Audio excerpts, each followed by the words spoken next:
A few weeks ago, we talked about how David was anointed king. He is not yet king because Saul is still king, but this means when he is anointed, it means that when Saul passes away, David is going to become the next king.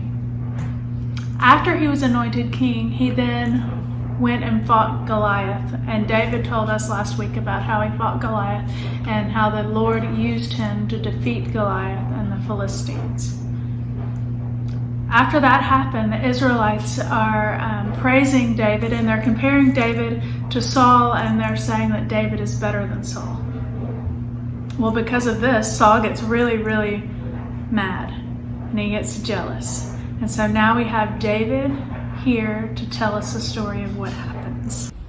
I'd like to tell you today about the time when I was hiding from Saul, who at that time was the king of Israel, in En-Gedi. En-Gedi is a region much like it is here, lush, beautiful, mountainous.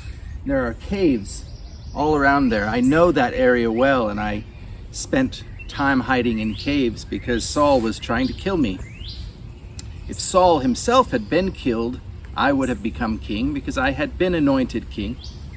But one day I was hiding in a cave, and Saul and his men happened by.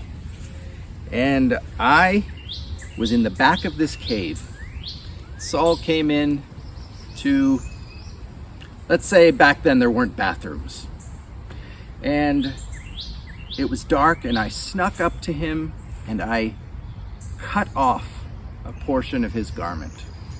I could have killed him with my knife. No one would have known it was me.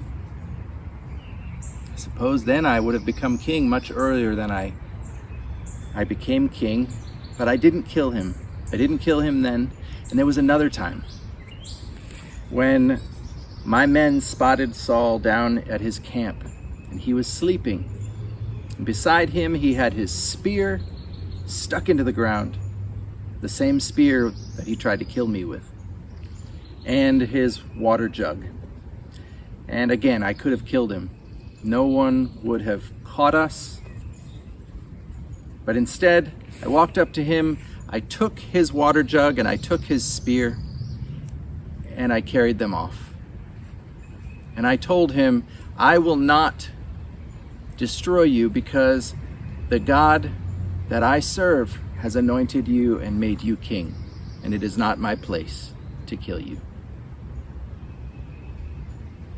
Now, I used weapons in my life, regrettably. And at the end of my life, God told me that I was a man of war in his eyes. That doesn't make my heart very happy, but I know it's true. But I used that day the weapons that God gave me, not the weapons of war. I didn't destroy Saul like I could have, because I knew that God had a plan that I couldn't see, but he was going to make me king, and I just had to wait. That story came from 1 Samuel chapter 24, and it talks about how Saul took 3,000 of his men, and he's hunting down David to kill him because he is jealous. Have you ever been jealous? Have you ever wished that something bad might happen to someone because you're jealous of them? Maybe they took your part in the play, or maybe they have the solo in chorus, and you don't wish something really bad, but maybe that they would lose their voice and you would get the solo. Have you ever wished that something bad would happen to someone because you were jealous of them? I think maybe if we're honest, a lot of us have.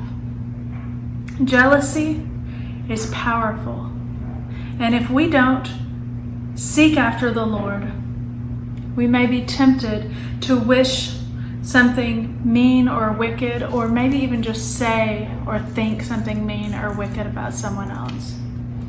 We need to seek the Lord, and we need to pray that he will protect our hearts from jealousy, because we don't want to end up like Saul, who takes his men and hunts down David because he's jealous that people were saying David did a good job when the Lord used him to defeat Goliath. So, David is being hunted down by by Saul and 3,000 of Saul's men. And so David and his little group of men go and hide in a cave. And what would happen but that Saul comes all by himself to use the restroom in the cave. And a lot of David's friends say, hey, this is your opportunity. The Lord has brought your enemy to you. Take this opportunity to get rid of your enemy. And so David goes and he sneaks up to Saul and he gets close enough that he takes the corner of his robe and cuts it off. I mean, that's very close. Why do you think David did that? Was it to prove that he could? Or was it to prove that he could and he didn't? Because he was not seeking the life of Saul. And so Saul finishes doing his business and he leaves the cave, and David comes out behind him and says, Saul, look, I have the corner of your robe. I could have killed you, but I didn't. And I didn't because you are the Lord's anointed. Did David have the right to defend himself against Saul? Saul was trying to kill him. What if David had thought, yes, this is the opportunity that God has given me to defeat my enemies. I am going to take this opportunity to kill Saul. What would have happened? Was David ready to be king right then? He might have felt like it. If he had taken it into his own hands and not trusted that the Lord was going to do it for him, what would have happened? I don't know. Sometimes we see opportunities and we think they're from the Lord. It could have been like David's men are saying, this is your opportunity. This is from the Lord. Defend yourself. Sometimes we might see opportunities and think, is this from the Lord? But David didn't take it. He didn't use weapons to defend himself. He trusted that the Lord would do that. And later on, when Jesus is on earth, a lot of people tried to kill him, and he did not defend himself. Even in the trial, he didn't use words to defend himself. He sat there silently as they accused him. How much time and energy do we put into defending ourselves and our thoughts and our ideas and our opinions? Do we put in effort so that people will think we are right? David didn't even defend his life. Jesus didn't fight to defend his life. They both trusted the Lord and knew that the Lord had what was best for them and for everyone in mind. Did we put more effort in defending ourselves and defending what we believe than in trusting that the Lord will take care of us? I pray that the Lord will give us a spirit of humility and give us a spirit of reconciliation as we talk with people that may have different opinions than we do.